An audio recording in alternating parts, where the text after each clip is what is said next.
ನಂದಿನಿ ಉತ್ಪನ್ನಗಳ ರಾಯಭಾರಿಯಾಗಿ ಹಿರಿಯ ನಟಿ ಸುಧಾರಾಣಿ ಅವರನ್ನ ನೇಮಕ ಮಾಡಲಾಗಿದೆ. ಬಮೂಲ್ ಕುಟುಂಬಕ್ಕೆ ಅವರನ್ನ ಪ್ರೀತಿಯಿಂದ ಸ್ವಾಗತಿಸುತ್ತೇವೆ ಅಂತ ಬೆಂಗಳೂರು ಸಹಕಾರ ಹಾಲು ಒಕ್ಕೂಟ ಅಧ್ಯಕ್ಷ ಡಿಕೆ ಸುರೇಶ್ ತಿಳಿಸಿದ್ದಾರೆ.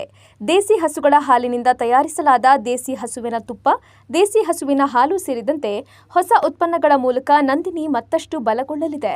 ದೇಸಿ ಹಸುಗಳ ಸಂರಕ್ಷಣೆ, ರೈತರಿಗೆ ನ್ಯಾಯಸಮ್ಮತ ಬೆಲೆ ಮತ್ತು ಗ್ರಾಹಕರಿಗೆ ಶುದ್ಧ ಗುಣಮಟ್ಟದ ಉತ್ಪನ್ನಗಳು ಈ ದಿಕ್ಕಿನಲ್ಲಿ ಒಂದು ಹೊಸ ಕ್ರಾಂತಿ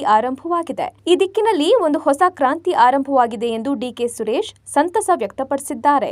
ನಂದಿನಿ ಬ್ರ್ಯಾಂಡ್ ಮತ್ತು ಕನ್ನಡ ಚಿತ್ರರಂಗದ ನಡುವಿನ ಸಂಬಂಧ ಹಲವು ವರ್ಷಗಳಷ್ಟು ಹಳೆಯದು.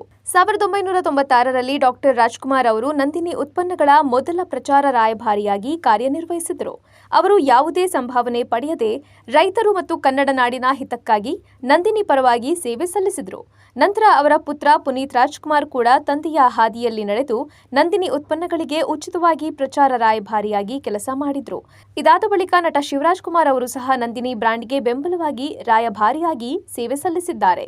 ಈ ರೀತಿಯಾಗಿ ಕನ್ನಡ ಚಿತ್ರರಂಗದ ಪ್ರಮುಖ ತಾರೆಯರ ಬೆಂಬಲ ನಂದಿನಿ ಬ್ರ್ಯಾಂಡ್ನ ವಿಶ್ವಾಸಾರ್ಹತೆಯನ್ನ ಹೆಚ್ಚಿಸುವಲ್ಲಿ ಪ್ರಮುಖ ಪಾತ್ರ ವಹಿಸಿದೆ.